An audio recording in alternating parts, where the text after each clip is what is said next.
Hi, guys. Did you miss me? Because I missed you. I'm sorry I was gone for about 5 days. I wasn't able to get to you. Not because Spotify went down, like it has before, but because my phone was gone. And yeah, we're going to get to that in a minute. But let me start at the beginning. Saturday started out really good. I took Chloe to McDonald's to get my sweet tea and an ice cream cone, and I got her some chicken nuggets because she didn't eat breakfast because she does that sometimes. Sometimes she does that to me. So I took the skin off and I fed that to her and a little few bites of ice cream. We were just happy. Then we went to the farmer's market. We seen a bunch of people that I know. I took her to some of my regulars and they loved on her. And she had one bark and I said, no more barks. We're leaving. She was perfect. We did that. We had to go to Walmart. We had to go to the gas station. We went and saw Craig. It was a beautiful day. It was going well. Everything was perfect, right? One of them perfect, lovely days with your dog and your ex husband.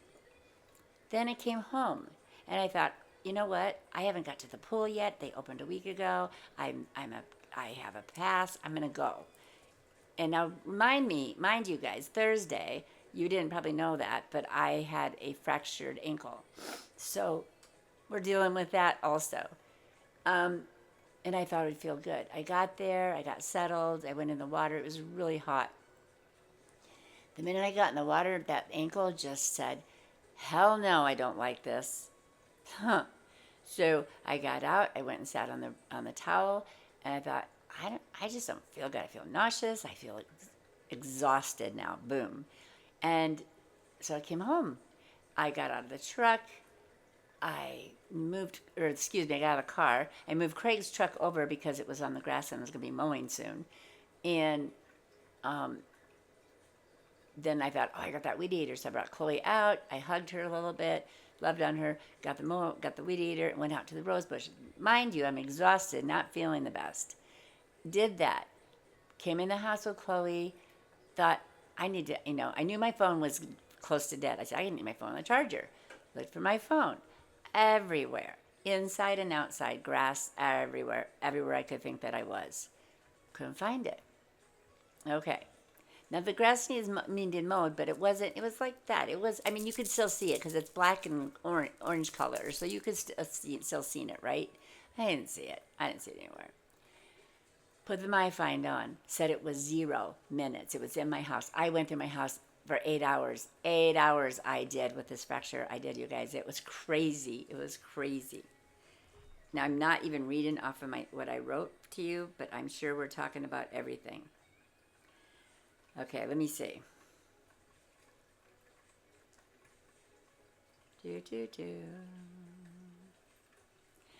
I didn't go to work. I stayed home that day. Um, but I wanted to back up and tell you that day we had, it was like setting your mindset. It was a beautiful day begins with setting your mindset. And I forgot to mention that because I thought that was so powerful when I read that in my little book. A beautiful mind starts with your mindset. And we had a beautiful day. The rest of the week, I didn't let my mindset be beautiful at all. Okay. I walked through my house, moving furniture, turning things over, cleaning things I wasn't even planning to clean. Because once I started moving, I couldn't stop. I started finding things that were dirty, so I cleaned them. I started organizing things I didn't even plan to touch. And while my hands were working, my mind was locked on one thing. Where is my phone? Then I went outside with flashlights in the yard, walking the same ground over and over again, checking spots again and again, like if I just looked harder, it would finally appear. 8 hours, like I told you, that's when it became a full mental, emotional spiral. And then I started moving further away from me. By Monday it was miles away. I was so angry between Saturday and Sunday and Monday, and I was getting mad at God and saying, you don't love me and you're mad at me, and that wasn't the case. I was mad at myself. I was upset with myself that I lost my phone. And now it's missing, and now it's moving. It's 3 minutes away on Sunday. 3 miles away on Sunday. And I'm like, that's about over here, not 3 miles, but 3 minutes away, excuse me, 3 minutes away. That was next door. It was showing over there. I knocked on their door. They didn't answer. I came back. An hour later, it was 0 again. It was just moving everywhere. By Monday, this became a whole new creature. Because that's when I had to call the police. Because now it wasn't just missing in my yard. It felt taken. And meanwhile, I have no Alexa. I have no phone. I have nothing. The only thing I did do is on Sunday night, I went to Walmart and got Straight Talk for $50 so I could call the police, so I could call Craig, so I could call people, so I could do something.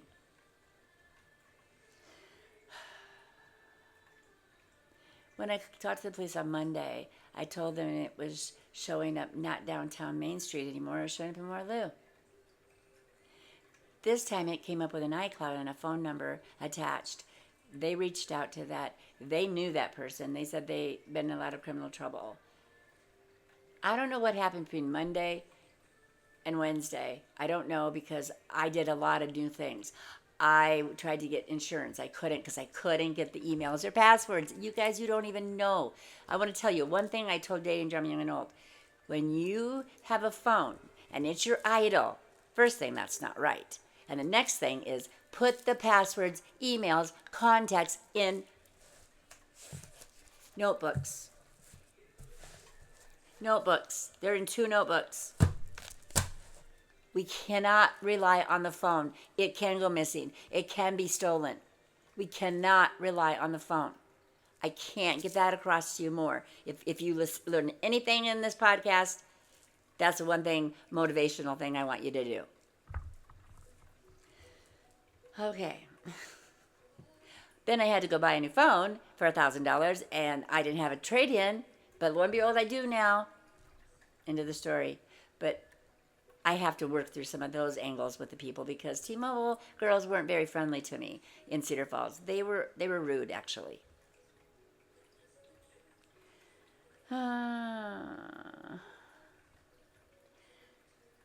But then something shifted. I started getting pieces back, slowly, messy, not perfect, but movement.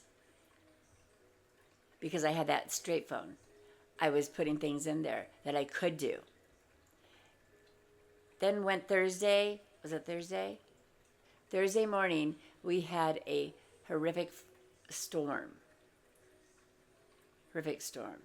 Was it Thursday or Wednesday? Oh my gosh, you guys. Today is Saturday. I think it was Thursday. Anyway, I think. Sorry. Things are still a little unsettling for me. I'm sure it's in my notes. But we had a windstorm that was like almost 100 miles an hour in my mobile home, and me and Clay just stayed in bed and rode it out and waited. Then we went out in the yard and cleaned up the yard. The yard had stuff everywhere. There was a stool, a heavy cement stool in my back by my gardens. It was moved, but it was upside down. And under that stool was my phone. I don't know. You guys, I can't even imagine because I mowed, and I can't imagine how that phone got there. The only thing I have to go on is the phone was going all over, and somebody last night told me they got a Meet Me, they got a Riley on an iCloud email from me, and that wasn't me.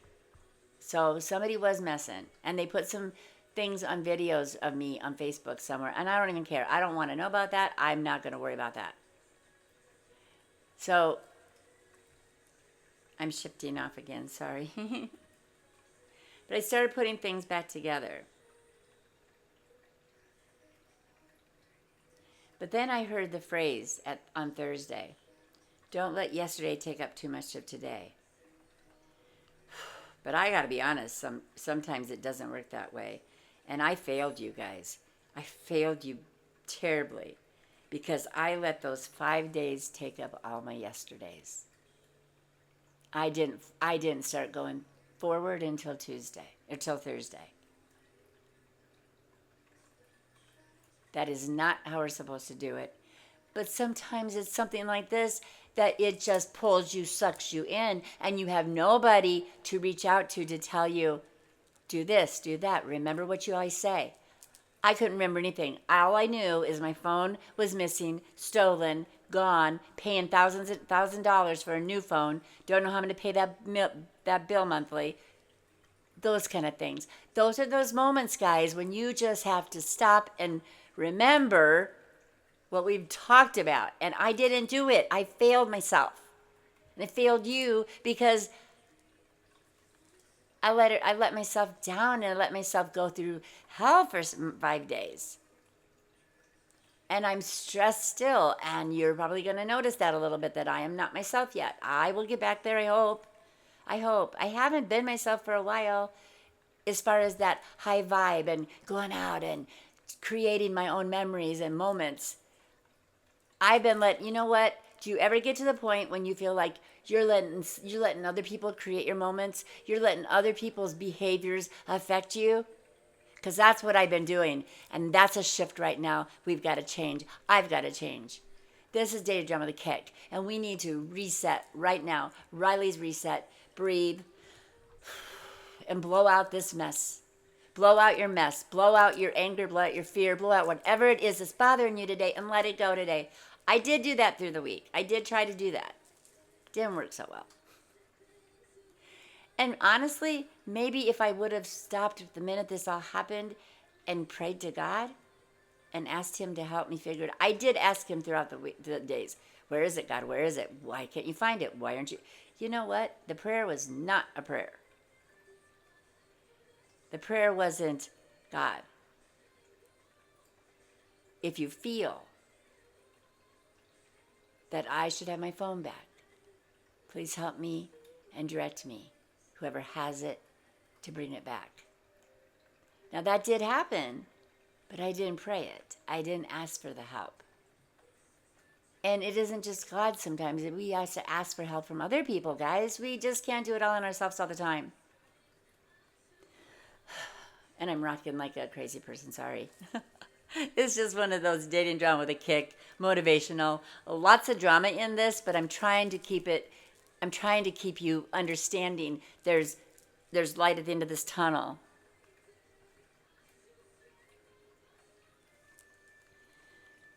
So my Riley reset is this. Sometimes the things we depend on the most can quietly become everything to us. Not because they are bad, but because they hold too much of our attention, our memory, and our life. And when they're gone, we feel it everywhere. So I'm learning. I'm learning to take breaks from my phone. I'm learning to step away for a couple hours and breathe. I'm learning I don't have to fix everything in one day. Because life is still happening even when things break. Even when things feel out of control. You are still here. You are still moving through it. And that matters. And I want to say this. My faith has been a big part of this journey again. This is the day the Lord has made. Let us rejoice and be glad in it. This is the day the Lord has made. Let us rejoice and be glad. It's not about perfection. It's about starting again. Not alone, but grounded. So thank you guys for being patient with me. Thank you for still being here. I do not have Riley's email right now, but you can reach me on comments always. God bless you. Have a great Saturday. I'm going to do some things, important things now. Get T-Mobile called. Get the phone. Hopefully they take it in as a trade-in now that it's been found. Hopefully they don't make me give this one back. Everything's up in the air, but you know what? I'm going to believe for the best, right? Like you should. This is Riley's reset. Let's have a good day. Let's just rewind it. But let's remember, don't let yesterday take up too much of today. Like sometimes I said, it doesn't happen. You get caught in something that just keeps replaying and replaying and replaying. Like Groundhog's Day. The same story over and over. But somewhere in here, you got to remember, I've got to let go of that now. God bless you. This is Riley. Talk to you soon.